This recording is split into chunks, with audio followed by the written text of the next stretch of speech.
Video that's frightening to any police officer. The suspect was handcuffed in the back seat of the car, but officers did not search him close enough and they missed his gun. Fox 7's Noel Newton is in the studio with more on what happened then. Noel? The incident took place in the Highland Park suburb of Dallas. The officers were recently cleared of any wrongdoing for what ended as a fatal shooting. On June 4th of last year, Highland Park police took down a man riding a motorcycle reported as stolen.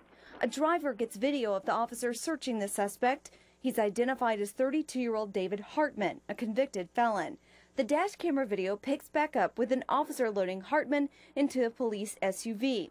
He pats him down on the right side. He then takes a quick swipe along his left side. Austin Police Association President Wayne Vincent immediately spots the mistake. The officer was going to look in that direction, but chose not to, so he didn't escalate anything. That could have gotten somebody killed. It nearly did. Hartman slips his handcuffs under his feet. He then reaches into his pants and brings out a small caliber handgun. He slides across the seat, shoots out the window, kicks out the glass, and runs. Seconds later, here's another angle.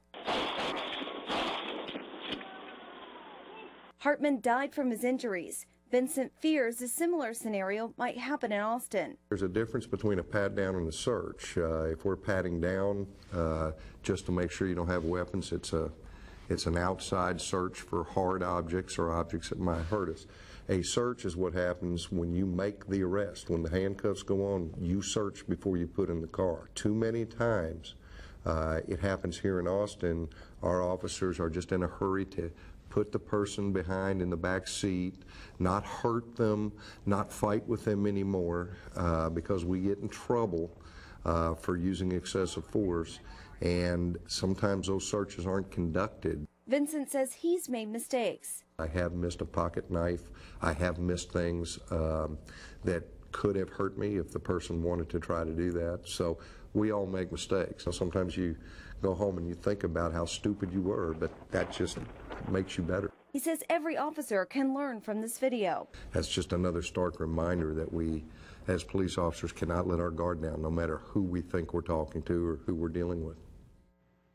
Vincent says several years ago, an Austin officer was shot off Old Torf when he was patting someone down. He says fortunately the bullet struck the officer's vest, and because of that, he wasn't injured. Mike.